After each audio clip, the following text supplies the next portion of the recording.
আমার খুব তাড়াতাড়ি কিছু টাকার দরকার। কি করি এখন?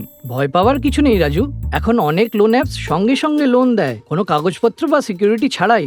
বাহ, দারুণ তো! কোনো কাগজপত্র ছাড়াই চটপট টাকা পাওয়া যায়, এমনকি ক্রেডিট স্কোরও চেক করা হয় না। আমি তাহলে এক্ষুনি 5,000 টাকার লোন নেব।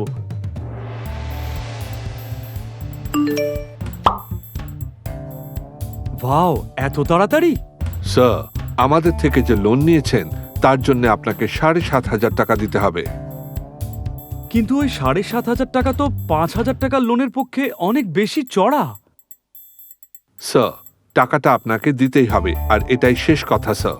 আমি তো ভেবেছিলাম আমাকে যৎসামান্য ইন্টারেস্ট দিয়েই লোনটা শোধ করতে হবে, কিন্তু এই অ্যাপে তো অন্য অনেক চার্জ লাগিয়ে ভীষণ চড়া সুদ চার্জ করছে। আমি কি করব এখন? ও, তুমি কি চেক করেছিলে ওই সংস্থা আরবিআই তে রেজিস্টার্ড কিনা, বা ওদের আর কোনো বৈধ রেজিস্ট্রেশন আছে কিনা?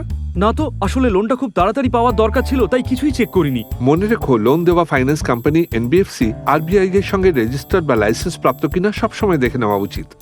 ওহ, সেটাই করা উচিত ছিল। সতর্ক হন, বেআইনি লোন অ্যাপের জালিয়াতি থেকে দূরে থাকুন। কি করবেন?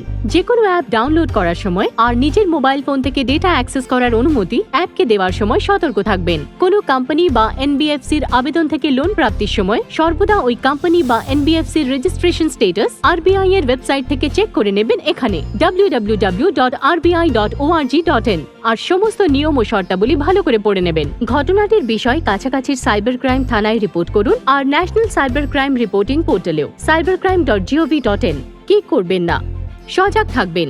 আর কোনো মোবাইল অ্যাপ চটজলদি লোনের অফার দিলে কাগজপত্র ও ক্রেডিট স্কোর যাচাই না করে লোন নেবেন না। সেই সঙ্গে সবসময় চার্জ করা সুদের হারও চেক করে নিতে ভুলবেন না।